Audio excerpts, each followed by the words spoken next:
અમારી channel #my એજ્યુકેશનને like અને subscribe કરો, જેથી તમારો અભ્યાસ આમ જ સતત ચાલતો રહે. હેલો સ્ટુડન્ટ, હું પ્રજાપતિ નરેશ ફરી એકવાર આપનું યુટ્યુબ ચેનલમાં હાર્દિક સ્વાગત કરું છું. વિદ્યાર્થી મિત્રો, ધોરણ 9 વિષય ગુજરાતીની અંદર છઠ્ઠું પ્રકરણ લોહીની સગાઈ, આના વિશે આપણે અભ્યાસ કરવાનો છે. તો વિદ્યાર્થી મિત્રો, અહીંયા છઠ્ઠું પ્રકરણ જે છે લોહીની સગાઈ, એમાં આપણે અનુક્રમણિકા પર ધ્યાન દોરીએ તો કહી શકાય છે કે કૃતિનું નામ છે લોહીની સગાઈ, લેખકનું નામ છે ઈશ્વર પેટલીકર, સાહિત્ય પ્રકાર અહીંયા કહ્યું છે એ પ્રમાણે ટૂંકી વાર્તા છે, અને સંદર્ભ પુસ્તકની વાત કરીએ તો લોહીની સગાઈમાંથી જ લેવામાં આવેલ છે. લોહીની સગાઈ નામનો જ એક આ વાર્તા ગ્રંથ છે, ટૂંકી વાર્તાનો ગ્રંથ છે, એની અંદરથી જ લેવામાં આવેલ છે. વિદ્યાર્થી મિત્રો, અહીંયા લોહીની સગાઈની વાત કરીએ છીએ, એનું ટાઇટલ જ એવું કહેશે કે કહેવાય કે કોઈક વ્યક્તિને કોઈક વ્યક્તિ સાથેનો એક લોહીનો સંબંધ છે. એક માતાને એક પુત્રી સાથેનો, કે પિતાને એક પુત્ર સાથેનો, કે એક પ્રાણીને એક વ્યક્તિ સાથેનો સંબંધ જે છે, બરાબર, અહીંયા લાગણીઓના તંતુથી વ્યક્તિ બંધાયેલો છે. તો અહીંયા અમૃત કાકી નામનું પાત્ર છે અને એમને મંગુ નામની એક દીકરી છે, બરાબર. આ બંને મા દીકરી વચ્ચે જે કહેવાય કે લોહીનો જે સંબંધ જે છે એ તાણાવાણાની જેમ વીંટળાયેલો છે. અહીંયા મંગુ ગાંડી છે, ઘેલી છે, એને સમજણ પડતી નથી, એને બોલતા આવડતું નથી, છતાં પણ અમૃત કાકી જે છે એને એટલા જ લાડ પ્યારથી એનો ઉછેર કરે છે અને એની મોટી કરે છે, બરાબર. તો એના વિશેની આપણે ચર્ચા કરવાની છે વિદ્યાર્થી મિત્રો. તો એના પહેલાં આપણે લેખક પરિચય જોઈ લઈએ, ઈશ્વર પેટલીકર વિશે એમના સાહિત્ય પરિચયની વાત કરી લઈએ, અને એના પછી આપણે વિગતવાર એની વિષય વસ્તુ કે કથા વસ્તુ જે છે એના પર આપણે ફોકસ કરીએ છીએ. તો અહીંયા જોઈએ કે ઈશ્વરભાઈ મોતીભાઈ પટેલ પેટલાદ તાલુકાના પેટલી ગામના વતની છે. જોજો, પેટલાદ તાલુકાના પેટલી ગામના વતની છે.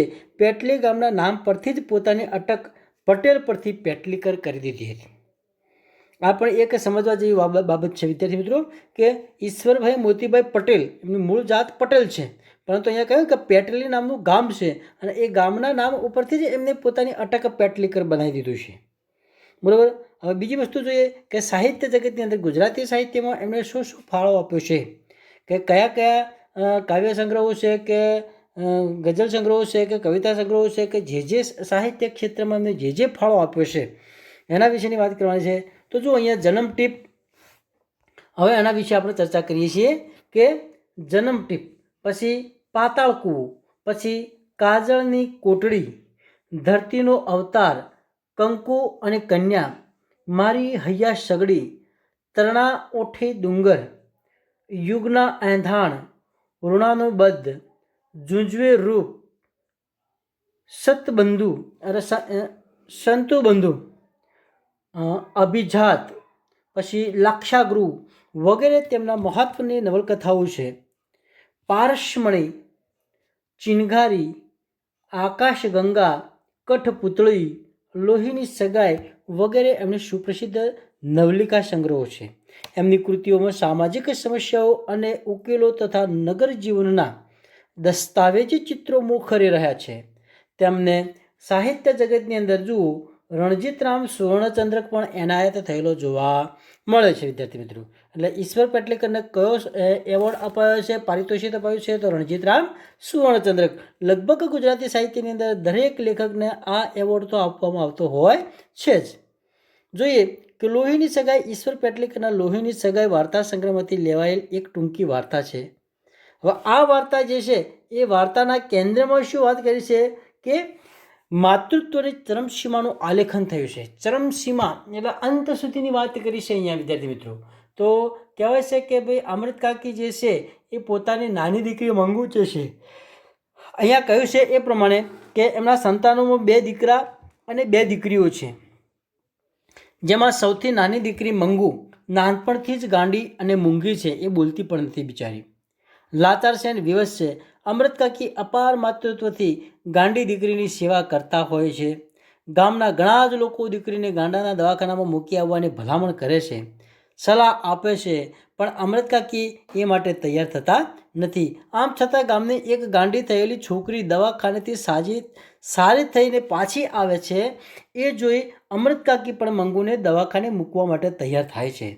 મંગુને દવાખાને મૂકવા જતી વખતની અમૃત કાકીની મનસ્થિતિ અને ત્યાં ગયા પછીના વાર્તાલાપોમાં મંગુ માટેનો માતા તરીકેનો અપાર પ્રેમ એ વ્યક્ત થયો છે. અહીંયા કહી શકાય છે કે જે અમૃત કાકી પોતાની બાળકી મંગુ ભલે ગાંડી છે, મૂંગી છે, પણ છતાં એક માં છે, એટલે માનું હૈયું જે છે એ ક્યારેય ધાપે નહીં.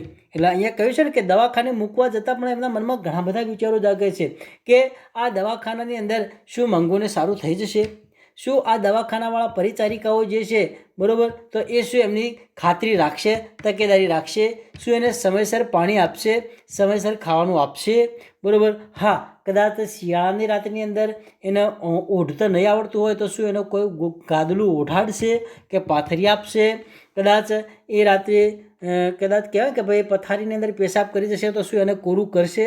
આ બધા જ પ્રશ્નો જે છે એ અમૃત કાકીને સતાવતા જાય છે.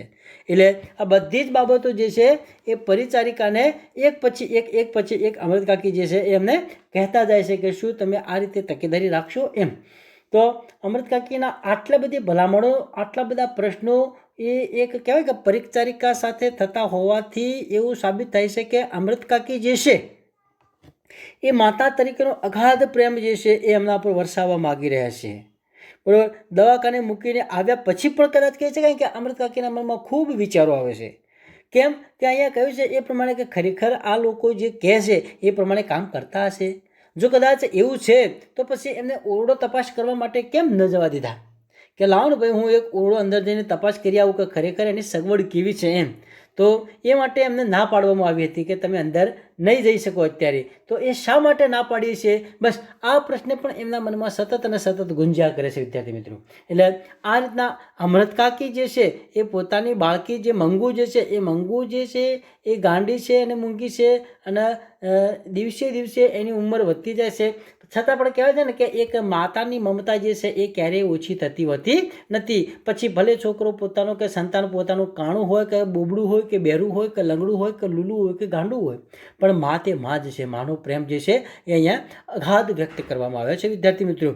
એના પછીની વાત કરી છે કે અંતે અમૃત કાકી જે છે એ આ પ્રમાણે અહીંયા કહ્યું છે એ પ્રમાણે કે ભાઈ પોતાના સંતાનોને અમૃત કાકી પોતાની સંતાન મંગુને દવાખાને મૂક્યા પછી પોતાના મનમાં જે વિચારો આવે છે ને એ વિચારોના ગણમથલ દ્વારા કદાચ કહી શકાય છે કે અંતે અમૃત કાકી જે છે એ પછી પોતે પણ ગાંડા થઈ જાય છે એમ. કેમ કે ઘરે આવ્યા પછી પણ એમને એવો જ વિચાર આવે છે કે ખરેખર આ હોસ્પિટલમાં જે પ્રમાણે પરિચારિકાઓ જે વાત કરતી હતી એ વાત કરે છે એ પ્રમાણે ખરેખર સેવા આપે છે કે કેમ, અને જો કદાચ સેવા નહીં આપતા હોય તો મારી મંગુની કેવી સ્થિતિ થશે, અને ખરેખર દવાખાને રહેવાથી મંગુને સારું થઈ જશે કે કેમ, અને જો સારું નહીં થાય તો. એટલે આવા બધા પ્રશ્નો જે છે વિદ્યાર્થી મિત્રો એ પ્રશ્નો અહીંયા અમૃત કાકીને સતાવે છે. અને દવાખાને મૂકીને આવ્યા પછી પણ અમૃત કાકીને ઊંઘ નથી આવતી. એ આખી રાત જાગતા જ હોય છે, આખી રાત વિચારે છે, ઊંઘતા નથી, અને એમને સતત અને સતત વિચારો થયા જ કરે છે, વિચારો આવ્યા જ કરે છે. અને એ વિચારોના કારણે જ અંતે લેખક ઈશ્વર પેટલીકર એવું કહે છે કે અમૃત કાકી મંગુની નાતમાં વટલાઈ ગયા હતા. મંગુની નાતમાં વટલાઈ જવું એટલે અમૃત અહીં કહ્યું છે કે મંગુ જે છે એ ગાંડી હતી, અને મંગુ ગાંડી છે માટે કદાચ કહી શકાય છે કે એ ગાંડાપણાની નાત જે છે એ નાતમાં અમૃત કાકી પણ વટલાઈ ગયા, મતલબ કે એ પોતે પણ ગાંડા થઈ ગયા હતા. કેમ કે વિચારોમાં એમને પણ ડાગળી ચસકી ગઈ હતી.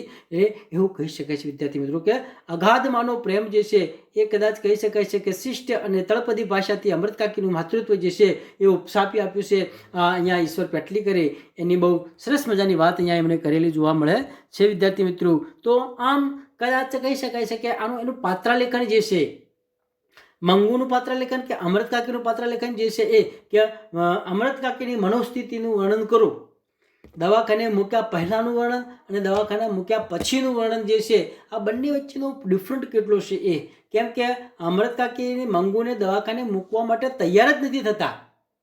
અમૃત કાકી જે છે એ મંગુને દવાખાને મૂકવા તૈયાર જ થતા નથી. કેમ કે એમના મનમાં શંકા છે કે ખરેખર આ દવાખાને પૂરતી સગવડ રાખવામાં આવતી નહીં હોય, પૂરતું ધ્યાન રાખવામાં આવતું નહીં હોય, અને કદાચ કહી શકાય છે કે મારી મંગુ એ ગાંડી છે અને ઉલટાની ઉપરથી મૂંગી પણ છે, એટલે બોલી પણ શકતી નથી. એને ભૂખ લાગશે તો એ કઈ રીતે લોકો સમજશે. એને પાણી પીવું છે તો લોકો કઈ રીતે સમજશે, કેમ કે મંગુ તો બોલી શકતી છે નહીં, તો પાણી માગી પણ નહીં શકે.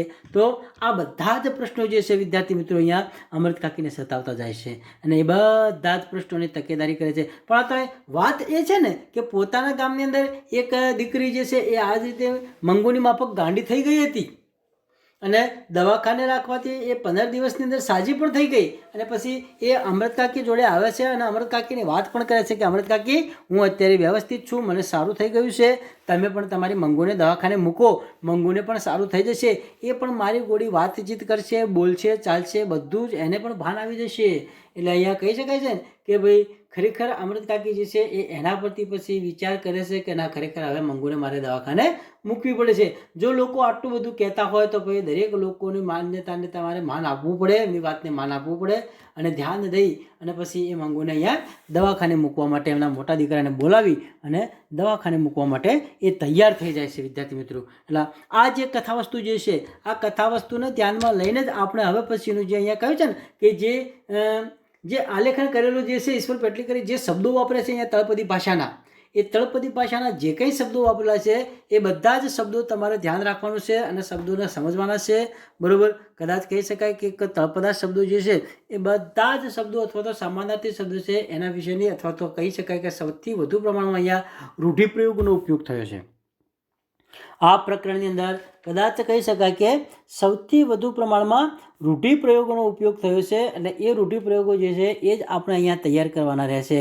દાખલા તરીકે અહીંયા કહ્યું છે ને કે છાતી ફૂટવીન, છળી મરવું, માં સામે ઢાંકી રહેવું, જીભ ન ઉપડવીન, શાદ સાંભળવોન, આંસુ આવવાન, મા વગર બધું જ સૂનું, આંખમાંથી પાણી વહી જવું, વેઠ ઉતારવીન, શ્રાવણ ભાદરવું શરૂ થવાન, દિલ કપાઈ જવું, ઉમરા પર ફસડાઈ પડવું, હૈયામાં સમાવવું, ગા અસહ્ય થઈ પડવાન, મોત ભણી ધકેલી દેવી. આ બધા જ શબ્દો જે છે એ વિદ્યાર્થી મિત્રો રૂઢિપ્રયોગના અર્થમાં વપરાયેલા છે અને એ બધા જ શબ્દો જે છે એ આપણે આ પાઠની અંદર 1 by 1 એક પછી એક આપણે વિગતવાર સમજતા જઈશું વિદ્યાર્થી મિત્રો. હવે પછીનો જે વિડીયો આવશે એ આપણે વિષય વસ્તુ તરફ આપણે આગળ જઈશું અને પાઠનું વાંચન કરતા જઈશું અને સમજાવતા જઈશું. ત્યાં સુધી ધન્યવાદ. જય હિન્દ, જય ભારત.